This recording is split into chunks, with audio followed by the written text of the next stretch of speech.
public et surtout bienvenue à Tours. Et oui, vous venez de l'entendre, Service Public s'est installé au cœur du salon Eurogusto. Connaissez-vous Eurogusto? C'est le grand rendez-vous européen du goût et de l'alimentation. Jusqu'au 30 novembre, si vous habitez dans la région, eh bien venez visiter ce salon où vous trouverez plus de 200 exposants prêts à vous parler du mouvement Slow Food, un mouvement de résistance contre la malbouffe. L'agriculture durable, c'est le vrai esprit des Slow Food. Nous travaillons en 153 pays du monde pour renforcer ce concept, mais particulièrement pour défendre la biodiversité qui est sérieusement menacée dans une dimension industrielle. Et là, notre Europe elle doit être à côté du paysan et pas contre le paysan. Le consommateur doit devenir coproducteur, être responsabilisé. Parce que si le coproducteur il existe et il travaille, on peut changer la question agricole européenne.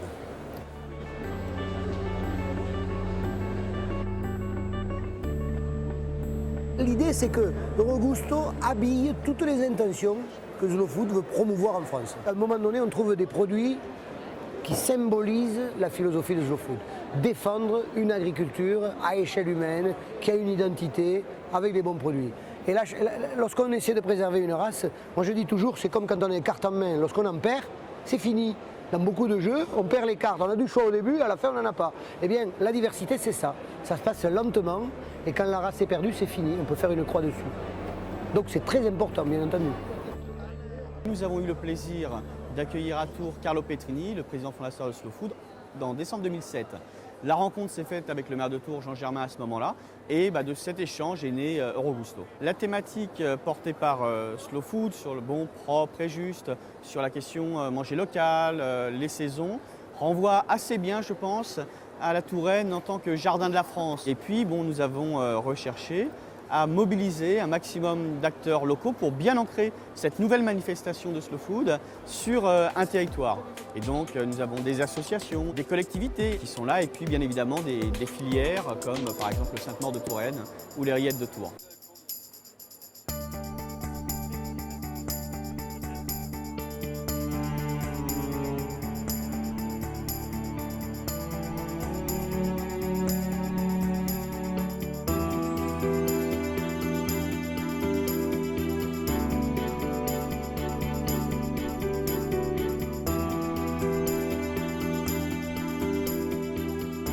Les stands évidemment sont de grande qualité, mais tous les espaces éducatifs également permettent de comprendre la philosophie de Slow Food. On a vraiment conçu cet événement comme une vitrine du mouvement, avec des espaces éducatifs, avec des espaces de découverte, le Notec et ses 650 Ce vin vaut combien? C'est parfait, c'est vraiment très aromatique. Oui, ça correspond au choix que vous vouliez? Absolument. Voilà. Alors évidemment, ici, on peut goûter des vins de Loire, naturellement. À tout seigneur, tout honneur, on est à Tours, donc on a quand même une grosse sélection de vins de Loire. On les a même bien mis en avant sur un îlot central au milieu de l'Onotech.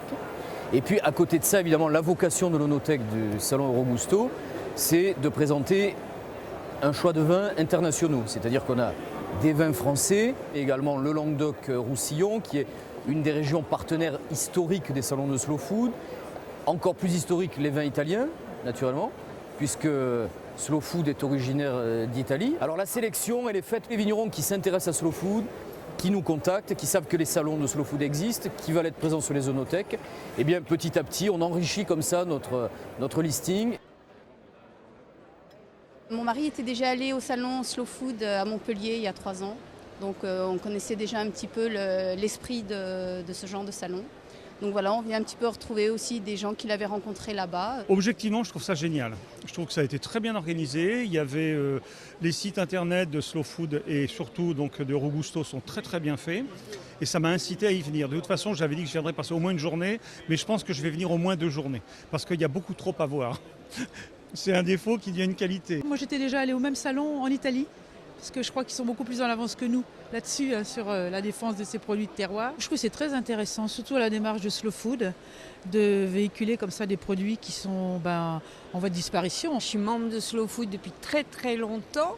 J'ai fait très souvent les ateliers de Turin et je suis contente que ça commence à se développer en France.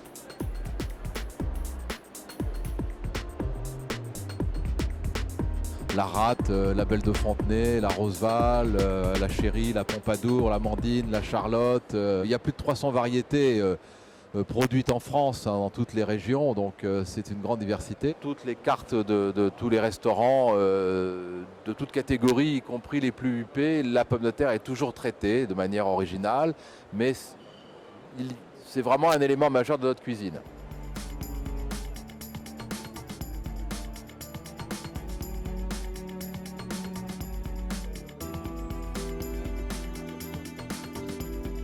In 2011, with Eurogusto, we look forward to working with partners who share our values, who are looking for a partner that has a philosophy that's their own. We have one of the most fantastic events and a space to really collaborate together, to inform the public, to generate new and exciting changes in behavior, and certainly to appreciate the quality of the heritage that we have in Europe around food, around wine, around the terroir.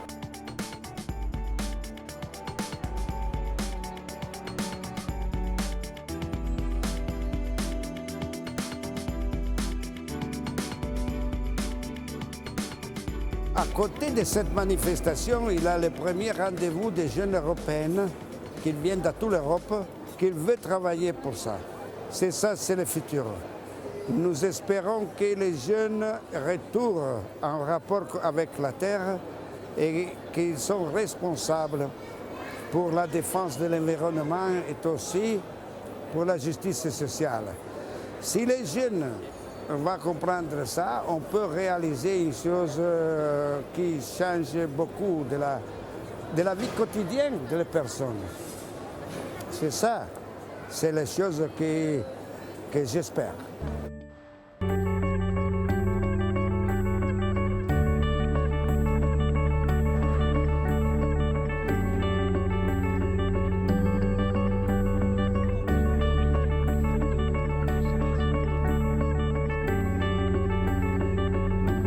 Il nous faut inventer un tout autre modèle de production agricole et c'est un enjeu formidable.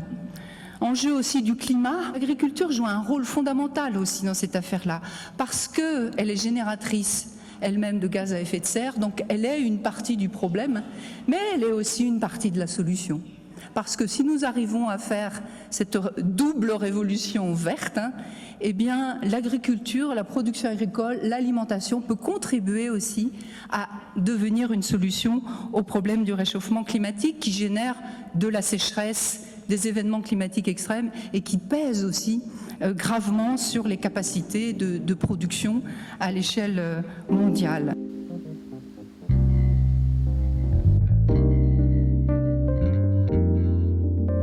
La prochaine édition, il sera après 2 ans. C'est entre ces 2 ans. Slow Food, il va développer les jardins potagers dans toutes les écoles de France.